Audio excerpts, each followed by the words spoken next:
जरा सोचिए, क्या हो अगर ईसाई धर्म का सबसे बड़ा, सबसे गहरा राज हिमालय की बर्फीली चोटियों में कहीं दबा हो?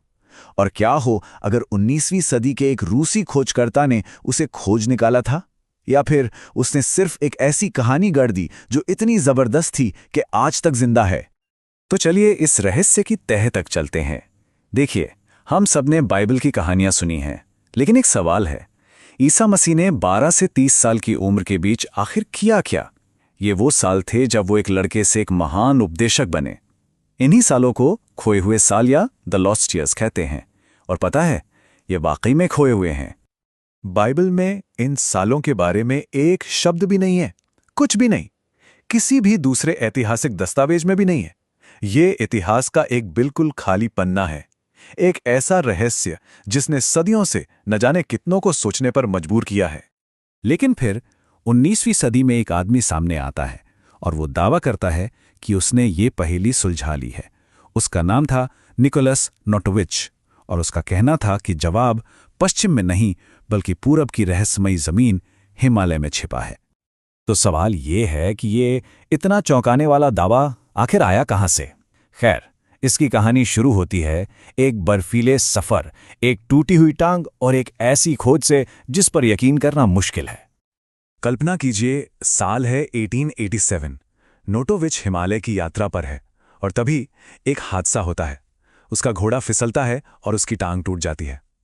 उसे इलाज के लिए पास के हेमिस मठ ले जाया जाता है और वहीं उस मठ की खामोश दीवारों के बीच वहां के बौद्ध भिक्षु उसे एक बहुत ही प्राचीन पांडुलिपि दिखाते हैं, एक ऐसे पवित्र व्यक्ति के बारे में जिसका नाम था ईसा। और उस पांडुलिपि में जो लिखा था ना, वो किसी धमाके से कम नहीं था। उसमें लिखा था कि ईसा ने भारत में ब्राह्मणों से शिक्षा ली थी। उन्होंने वेदों का अध्ययन किया, कर्म, धर्म, अहिंसा जैसे सिद्धांतों को समझा, और तो और उन्होंने जाति व्यवस्था को भी चुनौती दी। ये सब वही विचार हैं जो बाद में उनके उपदेशों का एक अहम हिस्सा बने।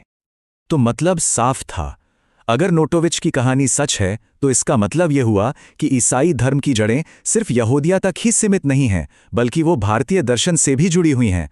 अब ये एक ऐसा विचार था जो पूरी दुनिया की नींव हिला सकता था।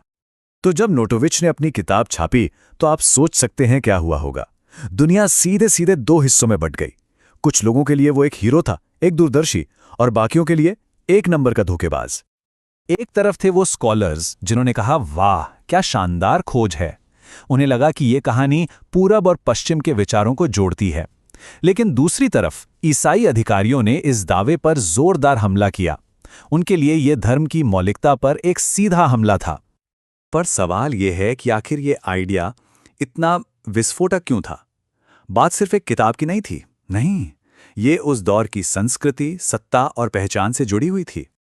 देखिए, उस जमाने में यूरोप की औपनिवेशिक ताकतें खुद को आध्यात्मिक और सांस्कृतिक रूप से दुनिया में सबसे ऊपर मानती थीं। तो ये सोचना भी कि ईसाई धर्म की जड़ें भारत में हो सकती हैं, ये उनके पूरे वर्ल्ड व्यू के लिए एक सीधी चुनौती थी। ये एक बहुत ही खतरनाक आइडिया था, एक ऐसा आइडिया जिसे वो बिल्कुल बर्दाश्त नहीं कर सकते थे। नोटोविच की कहानी ने तो दुनिया में तहलका मचा ही दिया था।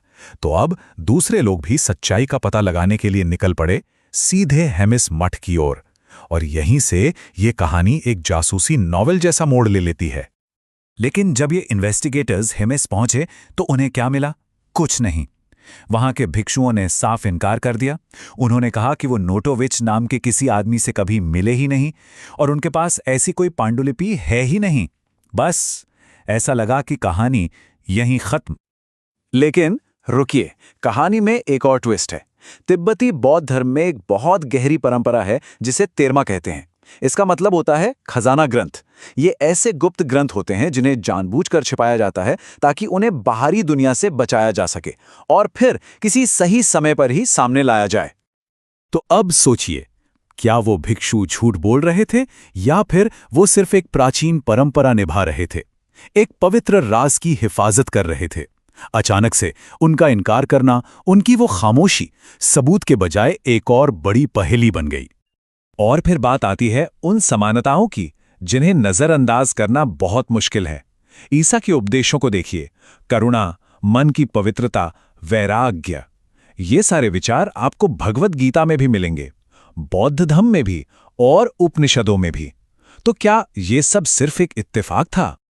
तो इतने सारे सबूतों, कहानियों और रहस्यों के बाद हम निकोलस नोटोविच के बारे में क्या फैसला करें?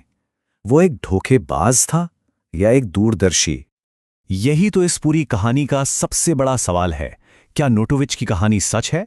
क्या उसने वाकई एक छिपे हुए इतिहास को खोज निकाला था, या वो बस एक कमाल का कहानीकार था जिसने दुनिया को एक सदी से भी ज्यादा वक्त तक अपनी कहानी में उलझाए रखा?